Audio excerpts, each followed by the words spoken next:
external if you are not this internal? Meaning, when you are alone in your room, where is your relationship with Allah? What is it? Otherwise, if I'm going to go and smile in the face of the person, well, I'm very nice, we're sweet, please forgive me, I'm fake. I'm only external. And then I go to my room. Allah knows what I see or speak or do, or where is my salah, or where is my personal relationship with Allah. That's what you need. And honestly, this is way easier now, in spite of everything you are seeing, than when I was in your shoes. When I came to that Washington University day one, you know what's the first question I was asked? What's your religion? Oh, well, that's going to be very difficult for you. They don't even know what Islam is. I doubt anyone now will ask you what's your religion. Very unless you're going to go to Dakota in one of these whatever, they don't have anything. And then I was like, they've never seen. So now it's very easy. But what is the problem? Please forgive me, I don't mean you, but in general. I mean, as most of you know, I just came back from Gaza. And it's sad. I was in the Arab world and then I was in Gaza. Without sale, as Rasul said. Numbers, the numbers are useless. Like the foam or the sea or the ocean. Comes in big and then leaves no effect, footprint, or any change. That cannot be.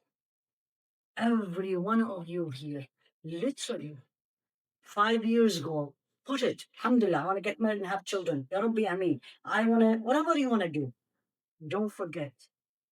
And a 5-year goal with Allah, a 10-year goal with Allah.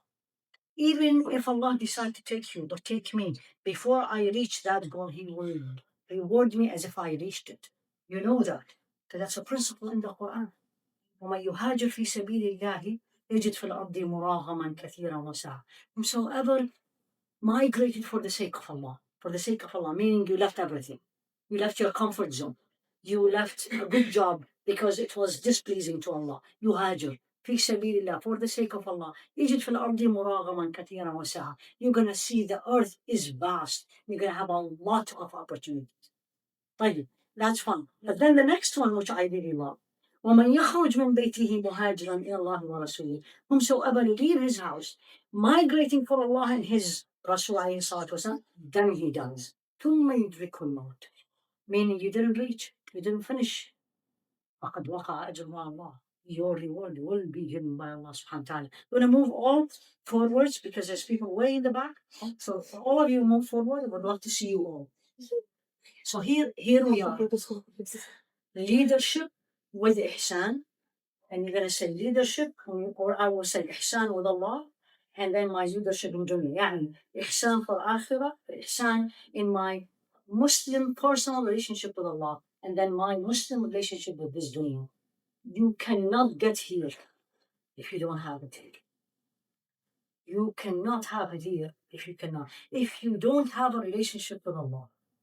And again, the relationship can be from simple, Ashhadu an la ilaha illallah, Ashhadu anna Muhammadan Rasulullah, just bear witness, to a person who 24/7 think of Allah. If you don't have this, very unlikely you will end up having ihsan. It's not going to work. That's why, please forgive me, the more you are in leadership, the opportunity to be corrupted, I can't tell you. It is there, and everyone is doing it. And you have to stay steadfast. And if you don't change, then Allah is number one. That's easy said. Unless you have Him in your life, and He will protect you, will pull you out before you slip, or He will open the opportunity for you to slip away from what displeases. But He's not going to do it unless you start. Unless you put Him number one in your life. That's ihsan. So I hope I made it very easy and clear for you. Each one of you go home today and write it on a piece of paper and put the date and say, today, 25th or 23rd, what's today? 25th of April, my relationship with Allah, and grade your relationship. Don't worry about what people think. Oh, mashallah, she is. May Allah make me better than what you think of. You grade your relationship with Allah. And you to make your grading easy, there's a couple of things. Practical. Reality, not words. I'm not going to say big words. Number one, where are you with the salah? Don't tell me you have a relationship with Allah and your salah is not there. Because salah is salah. Salah is a connection. Where are you in your salah? We all struggle. Everybody struggle with the salah. Big imams, they struggle. As Sayyidina Ali said, if I know Allah accepted 2 units of salah from me, I want to die. So where are you in your salah? Is it the last thing? After you do everything, it's like, oh, 2 minutes left for Maghrib. Then Allah is the last thing. So look at your salah. Look at your relationship. Again, I don't know any one of you, I'm saying general, but I know what youth are exposed to. May Allah protect you. What's your relationship with haram? Don't answer me, that's for you. And what's your relationship with not halal, with the recommended things? I have 2 options. One is halal, the other one is recommended. Allah will be more pleased with me. Which one I choose? The one I like? The one is easy? The one everybody else is doing? Don't tell me about ihsan. You didn't see Allah in the decision. Did you get the point? Once you see Allah in every step, getting married, why did you get married to this person or to that girl? Well, I love her. You didn't see Allah. You saw yourself and your emotions. Why did you say no to this person? For example, why? Oh, I had this very recently. I couldn't believe he's not a physician. I said, really? Is that the reason? Is that what Allah said? Honestly, very nice family, amazing young girl. And I was like, subhanAllah, how Allah tests us when reality comes in. Or I don't want her because she wears her hijab. Reading? And you tell me you're a good Muslim? So here you go, in every step in your life, including the coffee. Why did I buy this coffee at 5 p.m.? How much did this cost me? This is real. Don't get sucked in to what everybody else is doing. I took you with me to Gaza. Wallah, you will not put this in your mouth. Because this will save a family for a month. Unless I feel for the others, even if I am not from them or among them, then what is ihsan? What are you talking about? I need it in every step. I took my niece for shopping. And I said, let's buy this. I said, why? Do you need it?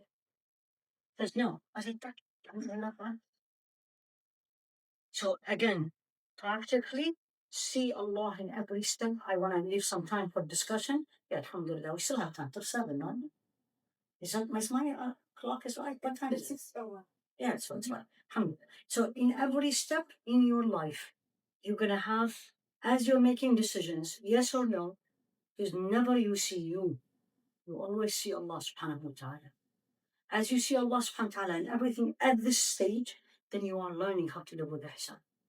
Then when you come to leadership, ihsan and leadership. What is leader? You're a leader to somebody, family, company, MSA, whatever it is. The first question, if you are a person of ihsan, is what?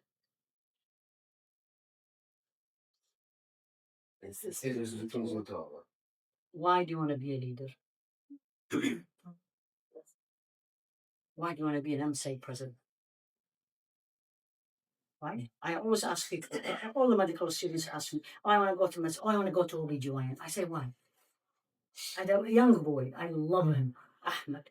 He's 14. He's so strong, opinionated. Khala Fifi. I said, what? He said, I'm going to be a physician. I was like, okay, great. Why? It's because I want to help people. I said, why don't you be a garbage man? He looked at me. I said, yeah. Imagine I don't have a garbage man. Who's going to take the garbage? And I said, don't fool me. Tell me why you want to be a physician. You need to be, why do you want to be a leader? Leadership brings a lot of dunya, a lot of good feedback. You know, I tell people, you want to be arrogant, be a physician. The profession itself injects in you, without you knowing, arrogance. I don't mean you, but here I am. It's in there. Absolutely. Everyone tells you whatever you say. Who? Right? Everybody in your office, the patient. Wallah, if it was not you, ya doctora, I would have done. Yeah, Nas, it's not me, it's Allah subhanahu wa ta'ala. So unless you have this Islamic knowledge that keep reminding you. So when you want a leadership position, why? Why? Why do you want to be a CEO of a company? Why? to help Muslims. Really? Show me. And don't let shaitan lure you in giving you excuses Islamically that you are not. You don't even do it on your daily basis. So the second question is always why. So the first question is this is pleasing to Allah. Number two is why. If you say I like it, that's not for Allah. That's you. Nafs, me. We're talking Imam al-Ghazali. He is the psychologist of Islam. That's your nafs. Why you want to do it? To please my parents. That's for people. It's good, but that's for people. That's not for Allah. Or it's a good job. It's going to give me a good income. That's for dunya. So you have to be in ihsan again every decision. Why do you say no to this? I'm like, I'm not interested. Right? So now after I see this, I was like, my niece actually didn't apply for Georgetown. Now I'm going to go home and say, why? Why didn't? Because normally the answer, oh no, what is the rate of this the university in colleges? What is it? What number? What is it? Is I don't know. But that's what they all look at, right? But that's not pleasing to them. If I was applying for a college, the first thing I would look at is what is the MSA? How strong is the MSA in this university? Right? What's the closest masjid is this? What's the rate of the crime in there? What is the rate of hate crime? Can I practice my deen? Then you are acting with that sound. I hope this is clear for everybody. Simple,